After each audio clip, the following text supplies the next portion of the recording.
cricket world. Now the rule seems coming.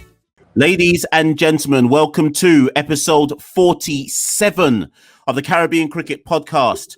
I'm your host, Mashal St. Patrick Hewitt. I'm not starting with co-host today because unfortunately Santoki cannot be with us today, so it's me on my ones. So I can't do the usual intro that you're used to. So I'm going to go straight into it. If you're watching on the visuals, you can already see who's with us. If you're listening on the audios, let me do the big introduction. Today on the Caribbean Cricket Podcast, we have the next big thing, Shimron Hetmyer. Those of you who have followed our podcast for the longest while will remember that, or might know that I wrote an article back in 2019, and I said that Shimron was the next big thing in West Indies cricket. And here we are, nearly 3 years later, and we're interviewing Shimron on the podcast. Shimron, absolute pleasure to have you on. How are you doing? It's a pleasure's all mine. So far I'm all good. Not too long got back from training actually, so I'm just waiting here to enjoy the podcast as well. Excellent. We're going to cover. Do you know what, Shimron? Boy, I believe that you might be the most talked about West Indian cricketer there possibly is.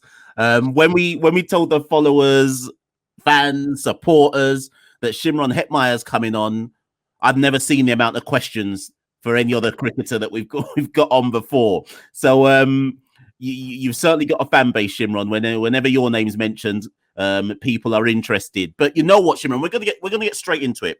Obviously, for those who are listening, watching, etc., Shimron joins us after West Indies have leveled up the ODI series versus Australia, 10 crucial points in the ODI Super League. And he's given us some time today to just talk through all things Shimron Hetmyer.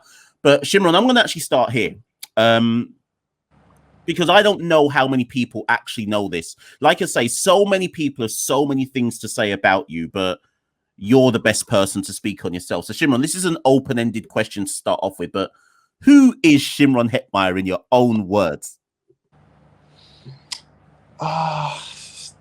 In my own words, I'll probably have too much to say, really. But basically, a fun guy to be around. Really, you could even find out from Dario. I'm always laughing, always smiling. Always ready to basically change the mood of the team. Really, I'm just that type of person. I hear that totally, and I think that description that you've given can probably be seen in just how you are on the cricket field, etc. You certainly come across the way that you've described. But Santoki, my co-host, we were speaking before we started recording, and I was telling you that he's Guyanese, and his family, in fact, hail from Berbice in Guyana, which is why he was so excited to want to be part of this, but due to circumstances, he cannot be here today. But we're going to go straight there. Let's go into you coming up through the game, Shimron, because everyone knows you as the trailblazing batsman that you are today. But if you can, how did you actually come through? And I'm not talking 2019 World Cup. I'm saying go back way before that. I'm talking picking the game up at school, getting noticed. How did it actually happen for you? For me, it was family first because at the time my brother was playing, and I basically fell in love with the game through watching him play and stuff like that. I really that's really where I developed the love for the game. I started to go out and play it a little bit more. And at first, I was pretty scared of the ball because it used to hit my hand quite hard. So I was a little bit scared of the ball to start. But as I got into it more, I started to develop the likeness for the game and keep practicing, keep going to training, keep practicing. And I guess from then on, it really took off. I really started to pay more attention to it. And even at school, I had massive problems with it because I wasn't really focusing on schoolwork as much as I was on the game itself. And it really came at the point where at one time I had to choose in between cricket and schooling, and luckily for me, I chose cricket, and it actually worked out for me. And I had a lot of support. Well, some support growing up. I had some support from my brother, and some outside support as well. And it was really for me starting off. It was basically my brother is someone that I followed after when he went to training and stuff like that. That was really it. When did you first start to be noticed? So when you look back now, you're 24. What age would you say that you started to? Sorry, let me rephrase that. What age did you start? Would you say that you started to notice other people noticing you? I think it was at 13. I think it was. I was basically playing. There was an under 13 competition, and I played the first game I played. I made 188 in the first game I played, and from then on, it was just people always wanted to come and see. Well, when is little it was basically little Hetty. So when is little Hetty playing? When is he playing? I want to see him. This that, and then it was really me just going out and do what I do best. But then it was just hitting the ball only. There was basically no singles and stuff like that in between. It was just hitting sixes all the time. So I really was just into just hitting boundaries growing up, really. Oh, so now I understand. So you were beating ball from young. This is this is nothing new. Basically, yeah. But you made your first class debut for Guyana. I think you were 17. You might have even been 16. I think it was 16. Yeah, I think you were just 16, maybe just about to turn 17 when you first played for Guyana. But had you? How had you come onto their radar? Was it something you were expecting? Because to make your debut that young, you have to be packing some serious talent to play at that age. I had no idea, to be honest. I think it was at 16 or 15. I had played. There was this competition I was playing, and I was in the senior team for Berbice, and Hmm. one of the coaches was there, but I had no idea, and I went in, and I think it was I got 24 of the first over of the game or something like that, or 20 somewhere or something along that line, and he was actually there to see someone else, and then that's where I was that's where he saw me, and then that's where it basically came from, really. And then I think that from there they just kept on looking at what I was doing and my progress and stuff like that, and then that was really where it came from, where the push came from, because I wasn't really thinking about playing for the senior team at the time. I was just focusing on enjoying myself and really trying to get through youth cricket with as much runs under my belt as possible, and basically just enjoying playing cricket, because at the time that was really what it was all about. Well, mostly that was what it was about, because you weren't being paid, so it was just to make sure that you enjoy the game, enjoy every minute of it, just make friends and stuff like that. That was basically what I was planning and what I was thinking about at the time. And when I actually did get the chance to represent Guyana at the time, that was I think that was well, I was 17. I think it was my birthday. Was either 16 or 17. It was close by, and then that was basically my first class paycheck, which it was at 16. It was pretty good for me, actually. I was going to say, forget the IPL paycheck. When you when you got that first check at 16, that was bigger than the IPL paycheck. Yeah, pretty much it felt that way, because at the time it was basically just cricket, and I had no idea that at the time that was you could have actually made that amount of money with doing something that you love. And it's something that I really kept on working on my game, and I really kept on pushing, and every day I tried to do just a little bit better than I would have the day before. And I guess that's what really made me the person I am today. When you got into the Guyana setup, who were the players at the time that I don't want to say you looked up to, but who were the players at the time where you're like, wow, I'm in the changing room with these guys, and I can't even believe that they're considering me an equal, or that I'm on the same level as them. If you catch my drift.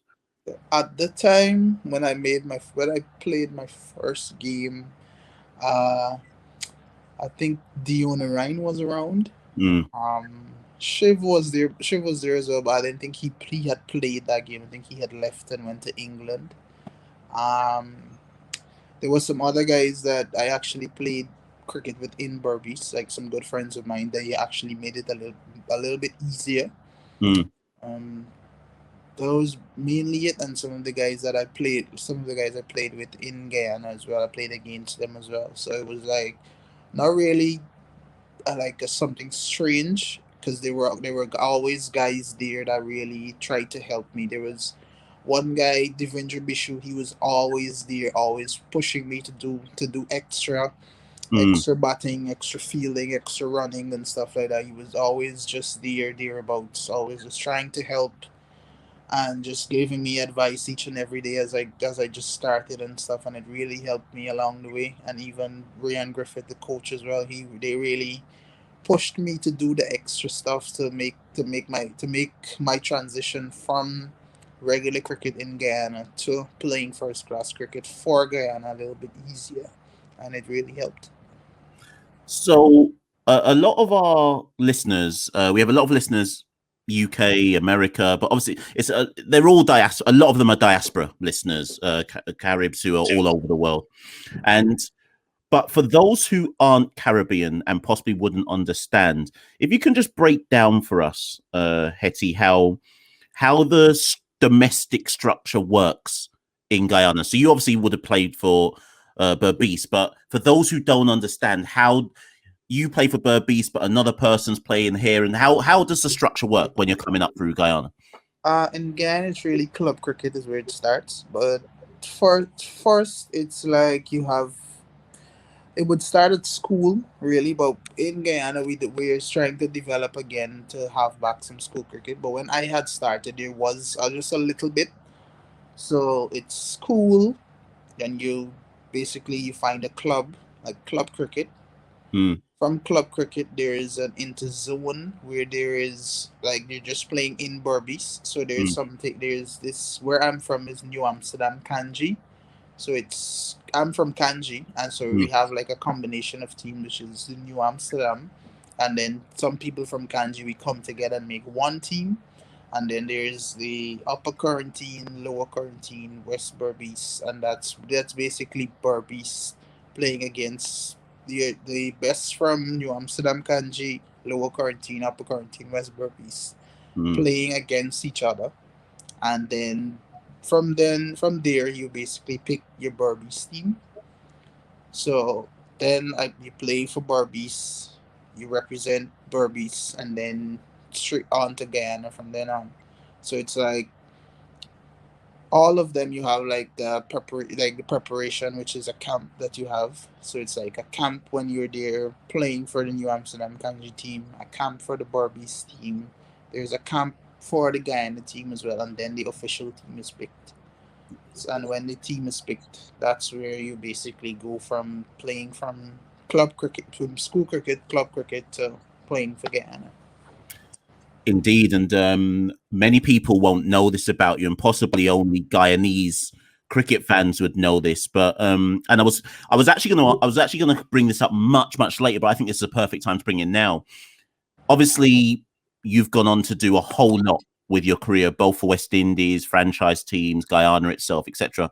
But you've recently launched a trust and foundation to give back in Berbice, and in fact, you've done a substantial amount for cricket in Berbice. And I'm not saying to you why are you doing that. I'm more saying I guess that speaks to how much you value the process that got you to where you are.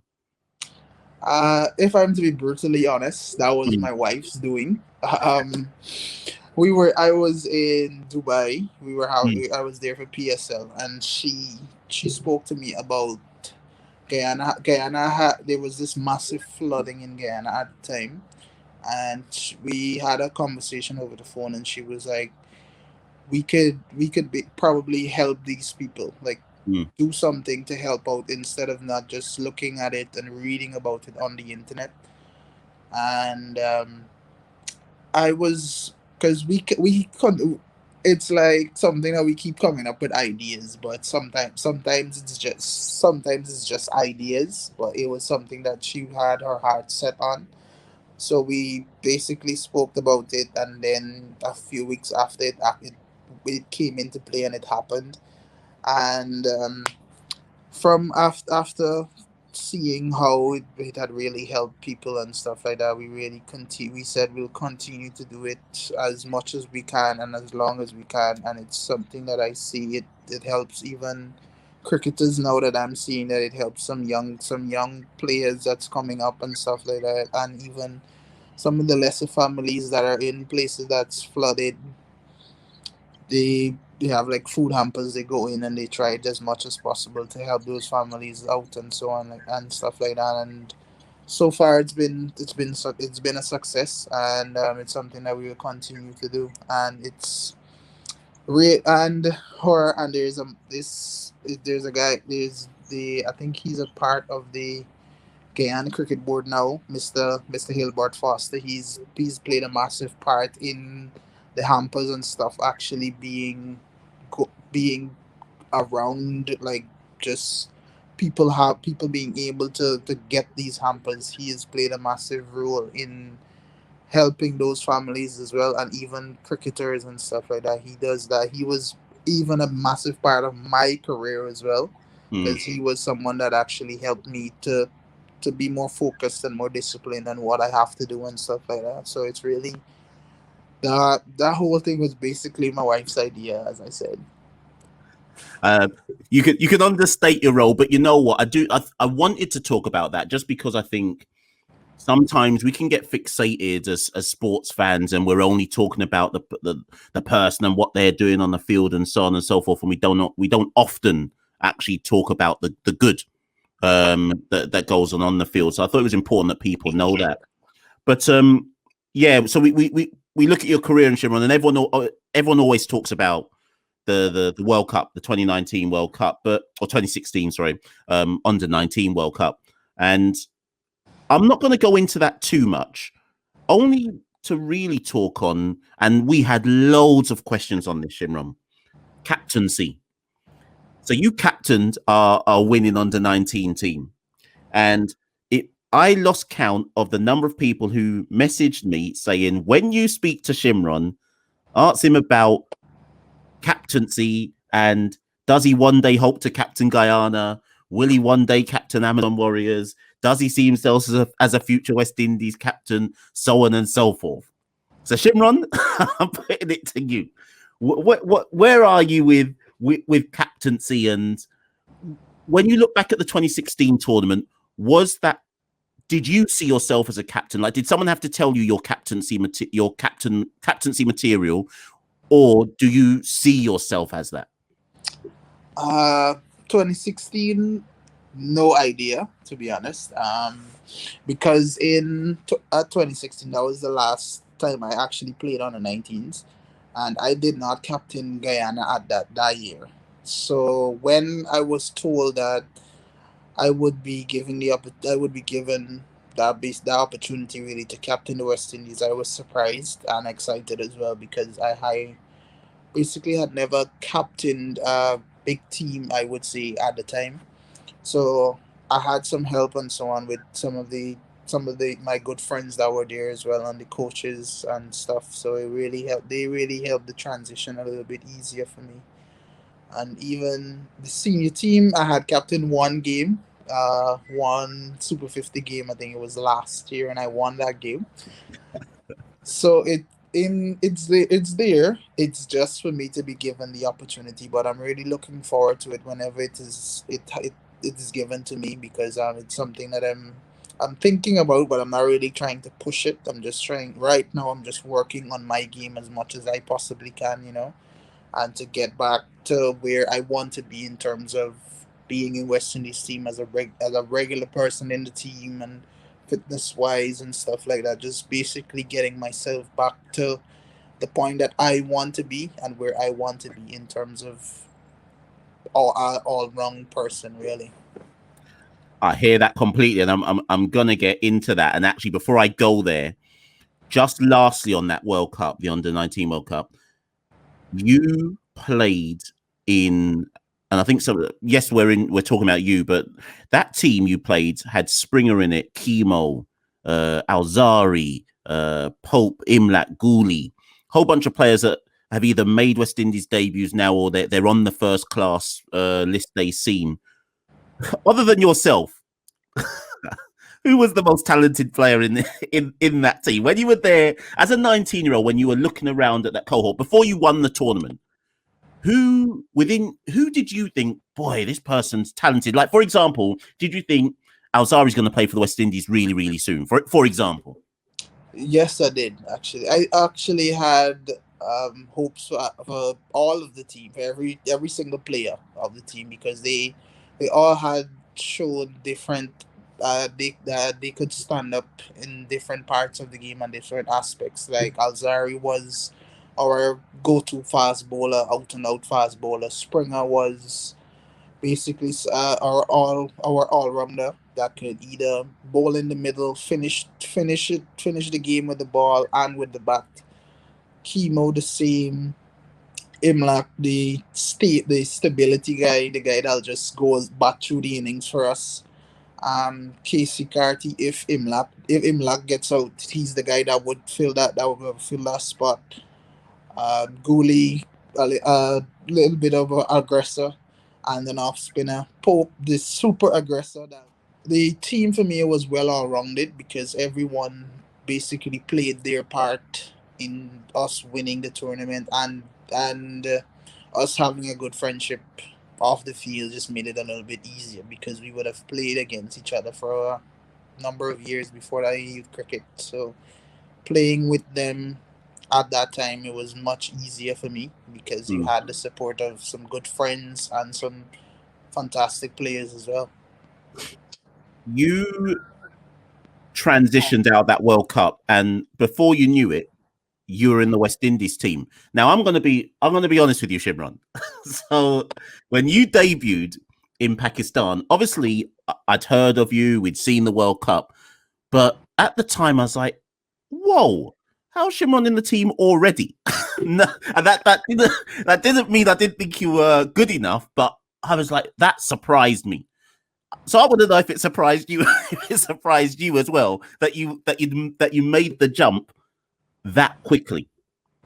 It did to an extent, but I was looking forward to it actually because I was at the time I was in pretty I was playing only red ball cricket at the time, Mm. so it was something I was working on and I really enjoyed it. So I wanted to stay at the creases for as long as possible, and I really enjoyed just being out there and just making runs at the time. So when I got the call, it was just after I had made, I think it was 93 against Pakistan in a warm up game for Mm. myself and Vishal Singh. We were both in the team. We both played.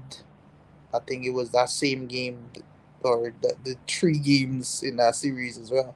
Mm. So it was something that I was looking forward to. A little bit of a surprise for me, yes, but it was something that I was looking forward to as well.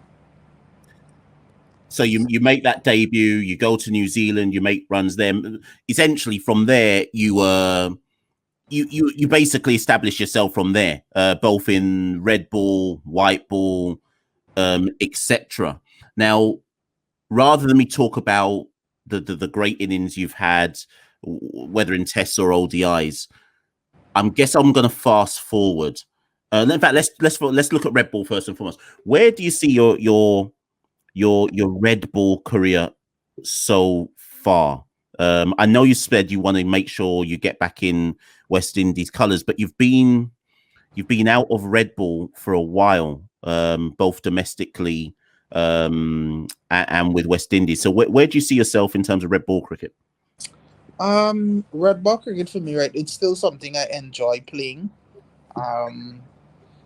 It's really the last time I played a red ball game, it was I think it was this year, early this year. We played after Super Yeah. 50s. We had a best Mm. versus best game. But I think it's for me to play red ball really. It's really a mindset for me because at the moment, because of T20 cricket and so on, I've been playing so many T20 cricket around the world, and it's something that I have developed a likeness for. So it's something that is so with Test cricket again now I have to develop back that likeness for it again to just get back into it and continue to hit more red balls and stuff like that. It's just for me to start thinking back about it. As I said, it's just a mindset for me as it is. Yeah, no, I totally hear that, and I think it's interesting because from, I guess, you're on the outside looking in at the Test team right now. There will always be discussions about where you fit in if and when you come back to the Test side. But one thing that many people have discussed about you, Shimron, red ball cricket and probably in white ball cricket as well. Shimron, what's your best position? Because, and the reason why I've asked you that is because some people, and do you know what? I'm gonna tell on myself. Even I've said it. Some people have said, "Why don't we make Shimron open?" then I saw you. Then I saw you open in the T20 game, T20 in the ODI game because obviously Shea turned his ankle. Can you open, Shimron? I can. It's something that I used to do. It was something that I did for my entire youth career, actually. Mm. So I opened from under 13s until I think it was senior cricket as well. I even opened, but when I got into the Test team and I batted three for the first, and for me that was actually the first time I batted a three when I was in the West Indies setup, and I developed a likeness for it because it's for me it's much easier batting a three because you could see, even if it's just one ball, you could still see what that particular guy is doing and how big the ball swings and stuff like that. So after that I really said that okay, I'll probably leave out opening batting for a little while, and just try and work on batting in the middle order, and so far it's been good for me. But yes, I do think I can. I would have. I like even the last time that I opened, which was a few days ago. I actually enjoyed it to an extent, although I did get out early, but I did enjoy it to an extent. So let me put this to you. Scenario, right? West Indies turn to you and they say, or selectors turn to you and they say, well, we need an opening batsman alongside Craig. And they turn to you. What are you going to say, Shimron? You're going to open in Test cricket? Yeah, I don't have a problem. I'll take the challenge because I have. It's as I said, for me, it's just basically a mindset that I have to go in with, and with the guidance of the Almighty as well. Because without Him, nothing is possible. So it's really a mindset that I have to go in with, and just to prepare myself going to the nets and bat some swinging balls and stuff, just to get yourself ready, get your footwork in order and stuff like that, and leaving more balls and stuff. So, Shimron, you must surely be expecting me to ask you. So, the second, no, that's a lie. So the captaincy issue was the second biggest question I got. The number one thing everybody asked me about when I said, right, we're interviewing Shimron, what do people want to make sure I ask about, was you being dropped from West Indies. So 2020, Shimron, you were dropped after, I think you played the Island series and then you didn't go to no, that's a lie. You went to Sri Lanka for the T20s, but you didn't go for the ODIs. Then pandemic came, obviously different pullouts, which obviously everyone had their reasons, and rightly so, to not want to do stuff. So it's been a while, Shimron. If we're going to be honest, it's been a while for you, and you coming back in now after having a good Super 50. You basically, I know, okay, you went to New Zealand in fairness for the T20s, but I feel like you've been out of it for a bit, Shimron. So I got a couple of questions on that. One, I'm going to give you a hard-hitting question and then a reflective one. One, obviously, the reasons that were given when you didn't go for the ODIs was fitness failures, and then the second time round as well. How much have you reflected on that, Shimron? How much? Be as honest and as real as you can. How much do you look back and go, boy, I should have done better? Or where are you at with it? Then it was, I would just think that was just all of that was basically on me. Because at the time, it was when it was during the pandemic, I really didn't really do much in terms of training wise because there was not much available.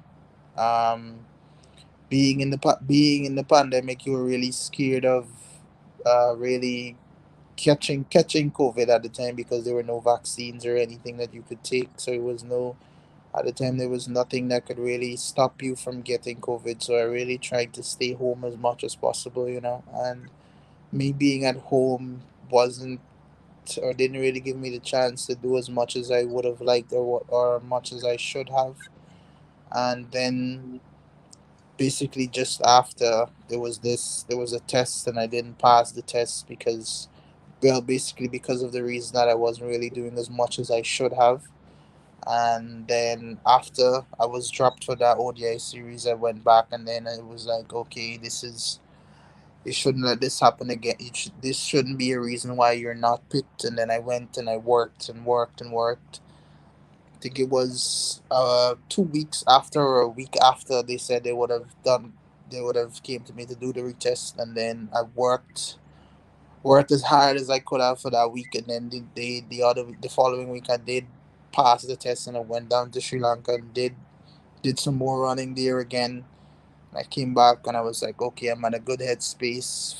Physically, I'm good as well, so I'll just keep this and just work again. But then the same thing came up again in terms of fitness, but it was for a completely different reason this time because when we were in New Zealand, I got hit in my head and I had basically, I basically couldn't have done anything because of the concussion and stuff. I wasn't really given the leeway from the physios had said for me to not do any physical running because we don't know how the impact was and how serious it could be in the future as well. So I was basically off trying to stay off my feet for as much as possible, just sitting, nothing, no big running or anything. If it's anything, just a little bit of cycling and that was it.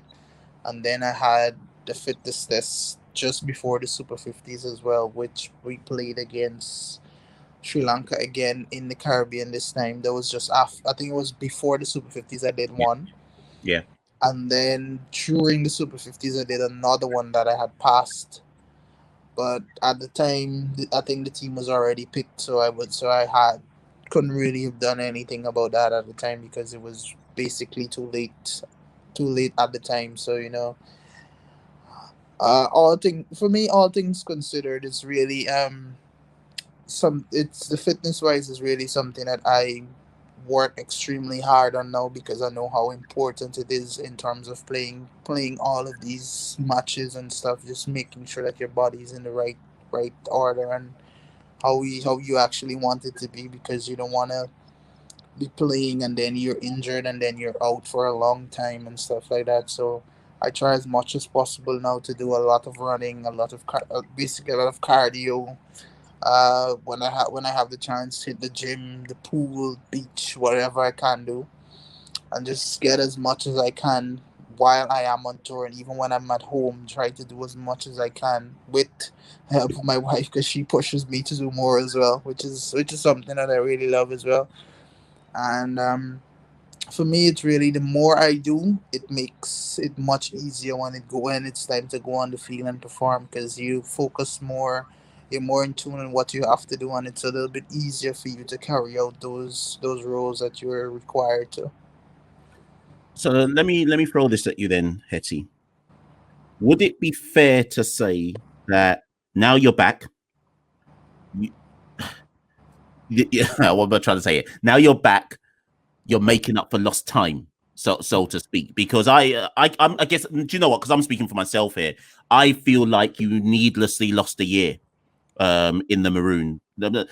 Whether it's on you or not, the point is you lost a year when you should have been playing for West Indies. So do you feel it's time to make up for any lost time? I don't, to be honest. For me, really, like I just see it as every experience is something that it could either be a good or bad experience, but it's something that you could learn from. Hmm. So being dropped really opened my eyes in terms of how how big of a part that I could play for playing for West Indies.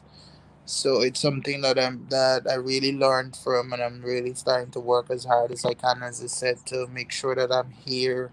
Every time there's a West Indies team, I'm trying to make sure that I'm there to be a part of it. Most definitely, and I think it would be fair to say when people look, and I said it at the top, so I'll repeat it again. When people look at the next generation of West Indies, certainly let's talk about batsmen. They're looking at Hope. They're looking at you. They're looking at Puram. Remember, you. I don't need to tell you, but I'm telling you, you're only 24, so there's a long time left for you to make your mark. So it's good to hear. It's good to hear your reflections on all of that. And obviously, we're talking right now in the midst of we've had the 2020s versus South Africa and Australia. We're in the middle of the ODIs right now. Then Pakistan come. What? Plus, obviously, as you said, you had the Super 50.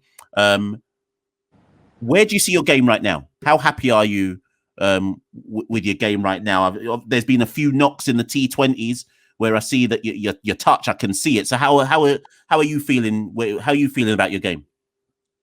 I'm always good about my game, to be honest. Even when I'm not making runs, I just try to make sure that I keep my game and my mindset as simple as possible because you don't want to be thinking about too many things especially when you're not making runs. It's easy or much easier to really think about your technique, bats, gloves, whatever it is. Really the things that don't matter at the time. So at that time you try to not think about too many things. So as I said, right now I think my game is at a good place, but it's always room for improvement. So that's why you have like training and practice. That's why you go to practice, you hit a few more balls to make sure that you stay in a good frame of mind, and you make sure that you're still hitting balls, playing the correct shots, the correct balls and stuff like that. You have obviously you're in your IPL is going to be later this year, and of course CPL is coming up as well. In fact, actually, let me talk about IPL. Let me talk about CPL because if Santoki was with me right now, I know exactly what he'd be saying to you. The thing he would say right now, Hetty, is he'd say, Hetty, is this the year Guyana finally wins CPL? That's what he'd want me to say right now. So actually, let's talk on CPL. What are you saying for Guyana's chances this year, Hetty? Are you finally going to get it? Oh, obviously, I'm Jamaican, so I hope you don't. But are you finally going to get it over the line this year? Really hope to be honest. It's been one of those roads playing for CPL that it's up down in circles. It's playing for Guyana. Sorry, it's all over the place. As it is, it's just heartbreaking to when you actually get to the finals and not win it, and then it's just something that you at like when you're finished and when you didn't win. It's not really something that you want to look back at, but it really helps you in terms of knowing the pain of actually losing. So when you do get the chance, when you do win, the victory will feel much, much better. And the reason I segue to 2020, and obviously we're in the midst of 2020 series as well. We have so many analysts all around the world who look at people like you and Nicholas Pooran and say, this is where their strengths are, this is their weaknesses, so on and so forth.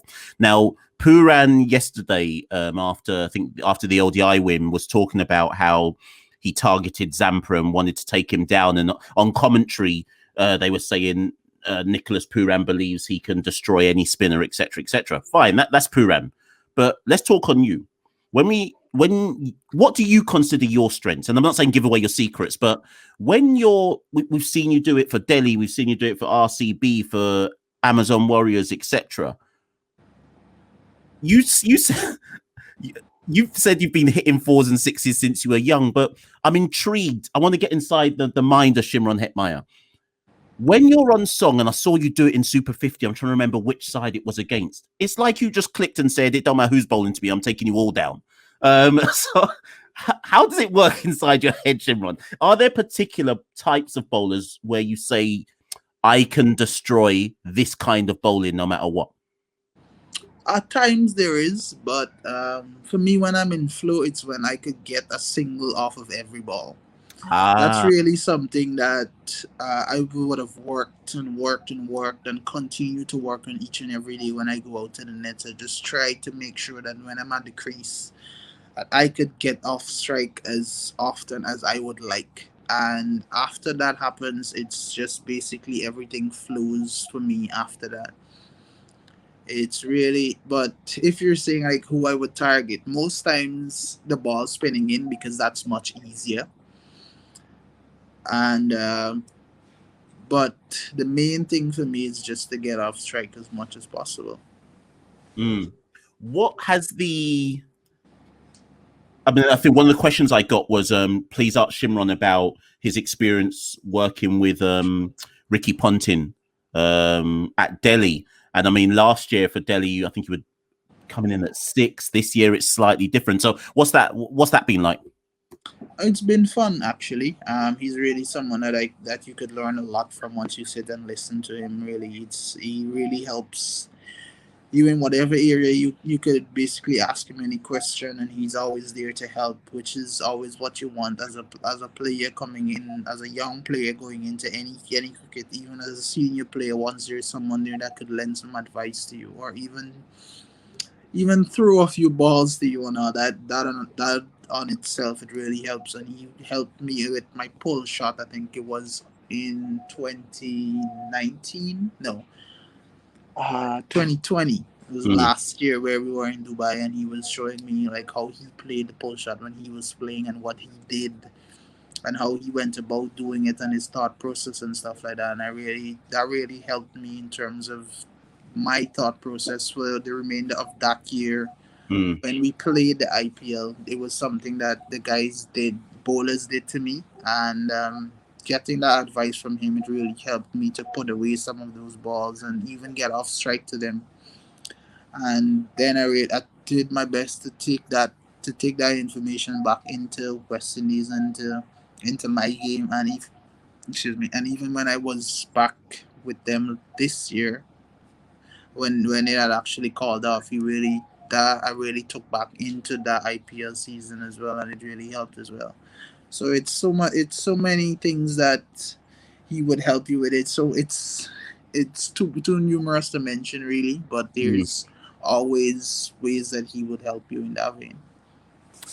I think we're slowly bringing this to an end.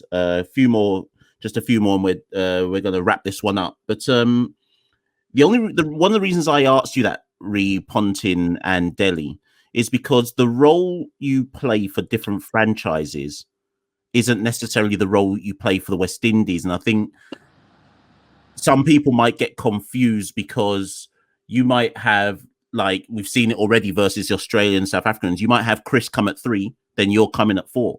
For Guyana, you might come 3. For Delhi, you've come 6 before, or you've come 5, or whatever it might be. How do you see your role for the West Indies? Do you think it's similar to how you play for other franchises, or is there a slight tweak and change? For other franchises, like playing in PSL and IPL, it's completely different because then it's basically you try to hit as many sixes or fours as you can. But playing for Guyana and playing for the West Indies, it's much different because then the ball is basically swinging a little bit more, and it's it's basically a little bit newer and harder as well. So you have to really take your time, just to try as much as possible to take your time and then go whenever you're set. So it's really it's two different roles really, but I really enjoy them because that really helps me to think that I could either play shots or consolidate. So it's something that I really try to put into my game when I'm out to bat. But in this, like playing right now, because it's basically for the West Indies, my role is really to consolidate and then go, which is something that I'm starting to enjoy a lot. No, I hear that, and that's kind of been clear to see in the games we've seen. So I'm gonna wrap this one up, Shimron, with three questions. That two of them which we always end every episode with. But the first one, I alluded to earlier on that you're 24, you turn 25 later this year. 5 years from now, Shimron, when you're 5 years from now, you're looking back at your career, what do you want to have done? One thing I would like to have 100 against each international team. That's one. In what format? Whatever format, just one against each team, basically. Yeah. International team, really. One CPL, of course. One IPL as well. One continuous, like multiple series for West Indies as well. Really, it's really because I'm really looking at. For me, it's really once I do well in most cases and in most teams that I play in. Once I do well, the team does well. So it's really something that I'm working on in terms of that of helping the team as much as I possibly can. Love that. So I end with the final two, and every guest who comes on, we ask them the same question. Question number one, Shimron. What is the best ground in the Caribbean to play at, but you cannot say anything in Guyana? For me, so far, like for this year, it's been St. Lucia because the pitch was fantastic. Like it was lovely for batting. The outfield wasn't as slow as I thought it would have been because it was pretty fast. There's a wind factor that really helps you as a batsman as well, and but the bounce as well. It's really consistent, so it's easy for stroke play. So you could play through the line or go across the line and all, while you know that the ball is always there for you, always presented. The ball is always there, basically presents itself for you to place shots. We often hear St. Lucia, actually. I've not seen it and I've never been, but it's going to have to be on the list because it seems lots of people say St. Lucia. But the final question, you spoke about how you want centuries against every team. Well, you've got 5 ODI centuries for a start, but in your short career thus far, who has been the best bowler you've faced? I've seen you take down nearly everybody at some point, but who's the one bowler you've faced where you thought, you know what, you are a problem? Who is that? So far it's only been Ferguson, Lucky Ferguson. He's been a challenge for me. There's probably some others that I can't remember this time, but he's at the top of the list for me, really. Lucky Ferguson. Do you know what? There are going to be some people listen to that and go, wow. I thought they would have probably thought it'd be someone else, but I can totally see. Was it Lucky who hit you on the helmet in New Zealand? In New Zealand, yeah. Yeah, okay, I understand then. Well, you know what, Shimron, as I suspected, that was awesome. You were like completely honest